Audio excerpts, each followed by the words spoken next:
given in 1357, and popular belief at that time that it blamed the development of flu on the influence of the stars.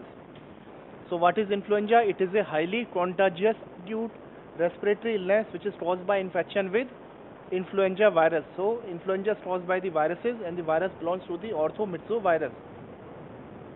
This influenza, it involves the upper respiratory tract as well as the lower respiratory tract, and along with the flu-like symptoms, the patient has got the different systemic signs and symptoms.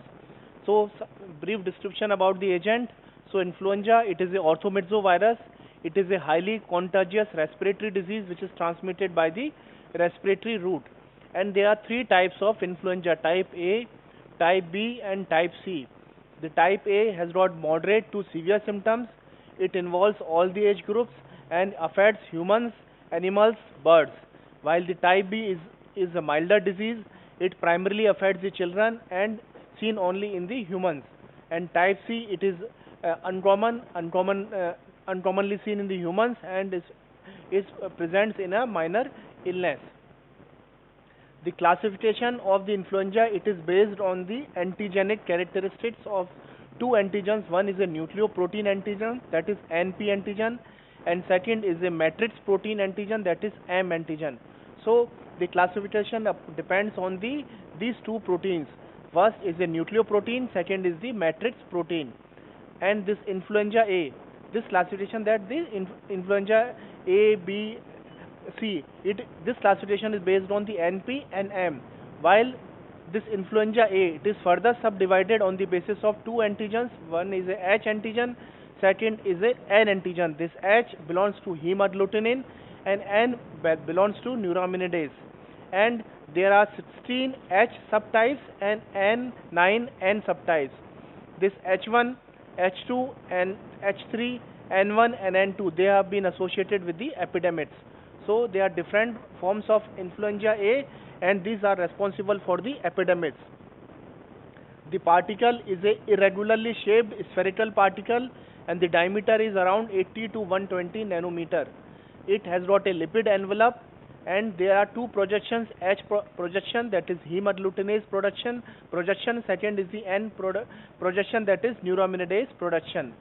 And there are two different actions of these antigens. First, hemagglutinin. This hemagglutinin helps in the binding, while the neuraminidase in release of the virus from the infected cells. So this is the picture of the orthomyxovirus. So this innermost has got the RNA, and outside there is a lipid envelope, and there are two types of projections, that is H projection and the N projection. And type A, B, and C has got NP or M1 protein, while the subtypes has got H or N protein. So this is the another picture of the orthomyxovirus, and there is a nomenclature. It is based on this type. First is a type A. The word, suppose the patient is suppose the virus nomenclature is A /Mexico /001 2009. So A belongs to the type. That means it is a influenza A. Mexico means that is the place of isolation.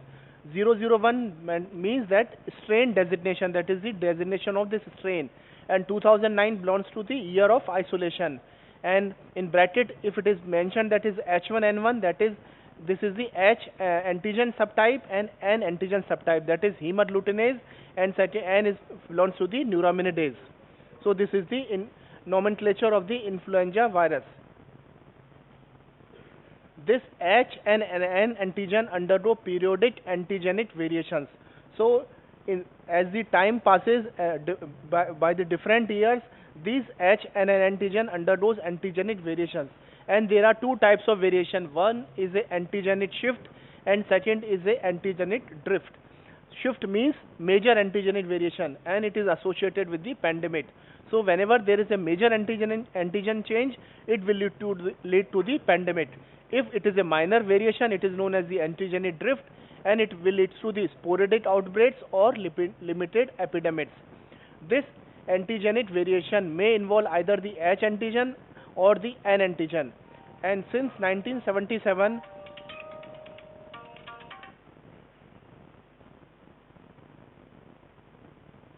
just a minute. This since 1977, H1N1 and H3N2 viruses have circulated simultaneously, resulting in the outbreaks of varying severity, and sometimes influenza B circulated simultaneously with the influenza A, but majority of the cases we seen the influenza A. Now come to the history of the influenza. Hippocrates described a flu-like disease that spread in Perinthus in North Greece in 412 BC. So that means the disease is not a newer one, it is a very old disease. And historians speculated that influenza contributed to the demise of Athens in 4004 BC. And the first worldwide well-described pandemic was in 1580. So first pandemic by the influenza occurs in the year 1580, and at least 3 pandemics occurred during the 18th century and 4 pandemics occurred in the 19th century. And the major or famous pandemic is occurred in 1918, which is known as the Spanish flu, and this Spanish flu killed at least 21 million population. And 1957 pandemic, which is also known as the Asian flu, it leads to the mortality of 1 to 4 million people. So why this is high, so much mortality? Because it is a highly contagious disease. So this is a picture during the taken in the during the epidemic in the Spanish flu. You can see a lot number of patients. This is the picture taken from the emergency hospital Camp Funston, Kansas. And there are different epidemics, major and epidemics. The famous one, the 1918 epidemic, which is pandemic known as the Spanish flu. Then there is the Asian flu, Hong Kong flu, Russian flu, and 2009 flu. So this is a highly contagious disease. So there is leads to the rapid transmission, and the transmission occurs through the aerosols. Aerosols are the small particle which leads to the more dispersion. And there is also the hand-to-hand contact, there is a personal contact, and there is a fomite transmission. Now come to the pathogenesis, how the disease occurs. So this virus replicates in the endothelium of the entire respiratory tract. It causes the cell destruction in the form of granulation, vacuolization, swelling, and pycnotic nuclei in the ciliated cells, and the cells become necrotic and desquamate. And the columnar epithelium, it is replaced by the flattened and metaplastic epithelial cells.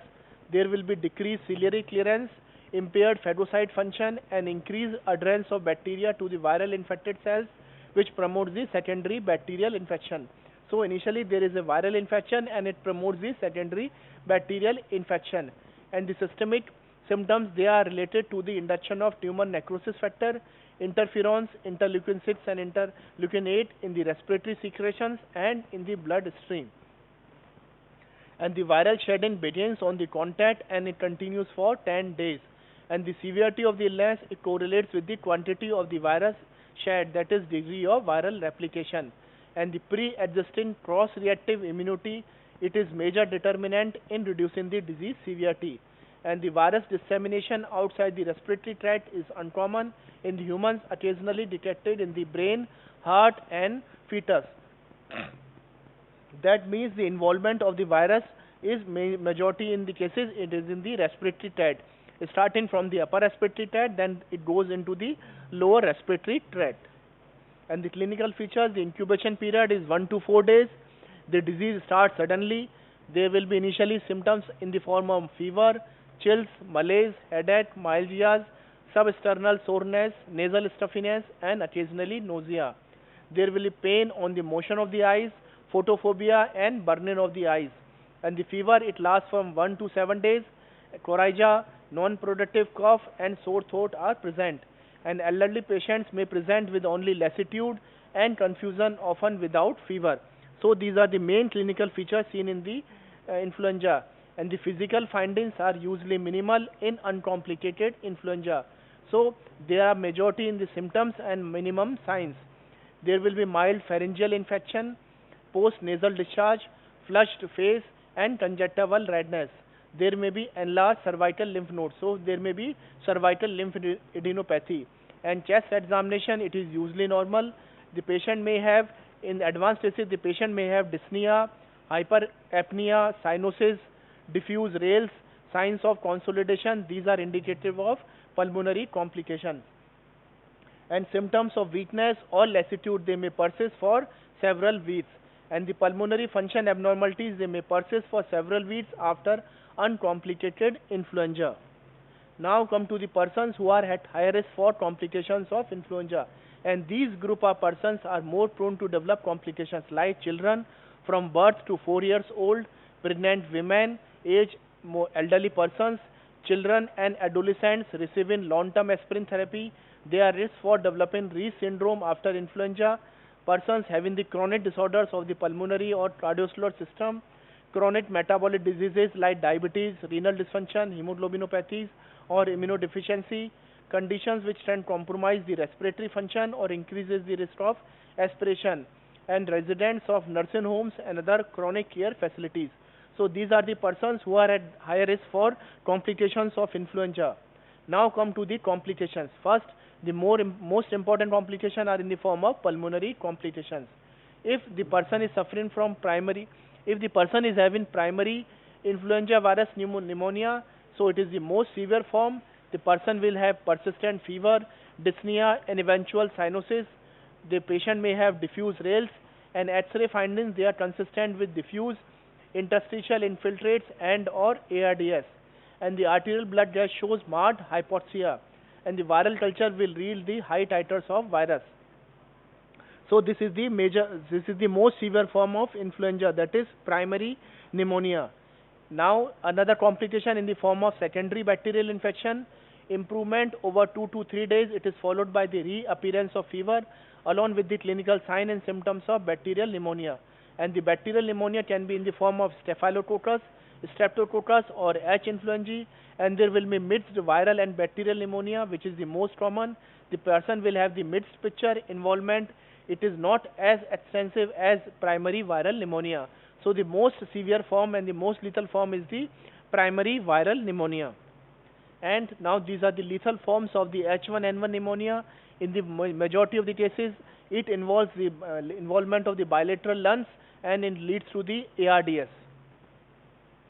And other complications, croup in young children, which are symptoms of a barking cough, stridor and hoarseness, sinusitis, otitis media, worsening of COPD, and exacerbation of chronic bronchitis and asthma. And apart from the pulmonary complication, the person may develop the non-pulmonary complication also, but they are usually rare, like myositis, cardiac complications, CNS complications, and Reese syndrome. But these are rare. Majority of the cases you will get the pulmonary complications. Now, how will you diagnose that the person is having the influenza? The diagnosis is through first the isolation of the virus from the nose, throat swab, or the tissue culture. You may go for PCR, that is polymerase chain reaction, which is the most sensitive and specific one. And serology, you may go for antibody titers.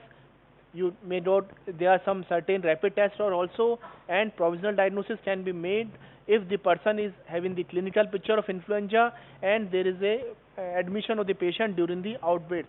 That can lead to the meta diagnosis of influenza. And the treatment of influenza, in majority of the cases, only the symptomatic and supportive treatment is required in the form of rest, liquids, and antipyretics. And the children should not be given aspirin because there is a high risk of developing Reese syndrome, and treat the complications appropriately. And there are some antiviral drugs like in the form of oseltamivir and zanamivir. The oseltamivir is given in the dose of 75 mg twice a day for 5 days, and zanamivir is given in the inhalational form, that is 10 mg twice daily for 5 days. And what is the advantage of antiviral drugs? That they reduce the duration of the symptoms as well as secondary complications. And there are newer drugs in the form of lenalidomide and peramivir.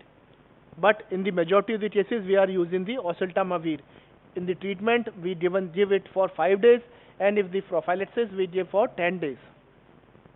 And what is the prognosis of the influenza? The purulent bronchitis and bronchiectasis may result in chronic pulmonary disease and fibrosis which persists throughout the life, and most of the fatalities are due to bacterial pneumonia. And there may be exacerbation of a previous disease also. If the person is suffering from some cardiac element or some diabetes, it may lead to the worsening of the previous disease. And influenza pneumonia has got a high mortality rate among pregnant women and persons with a history of rheumatic heart disease. So these are these are the persons who are developing more complications.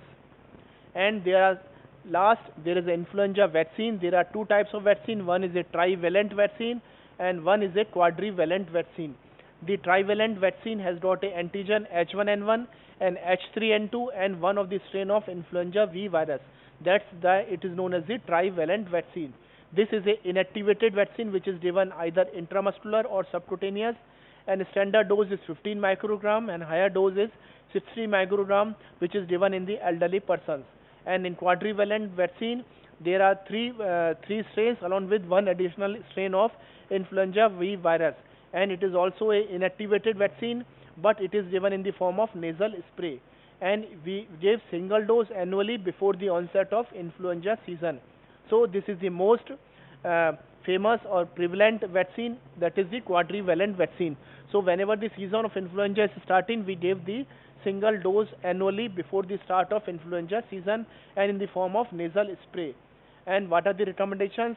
The immunization of entire population over the age of 6 months, including the adults. And chemoprophylaxis, the chemoprophylaxis in the form of medicines. Healthy persons after community exposure are not recommended. It is considered for individuals at the high risk of complications in close contact with an acutely ill person. And during an outbreak, antiviral chemoprophylaxis can be given simultaneously with the inactivated vaccine, since the drugs do not interfere with the immune response to the vaccine.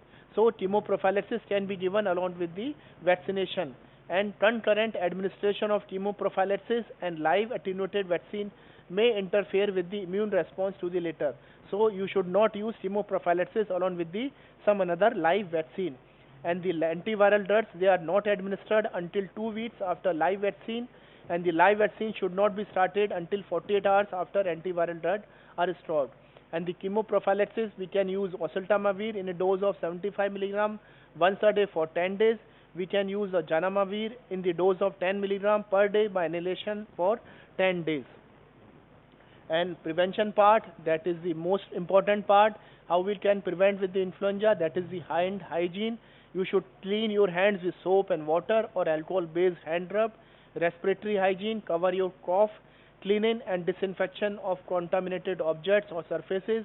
Physical barriers, use of personal protective equipment in some of the settings like gowns, gloves, eyes and respiratory protection. So this is the basic fundamental of the prevention of the influenza. First is the clean, second is the cover, and third is the contain. So this is all about the influenza.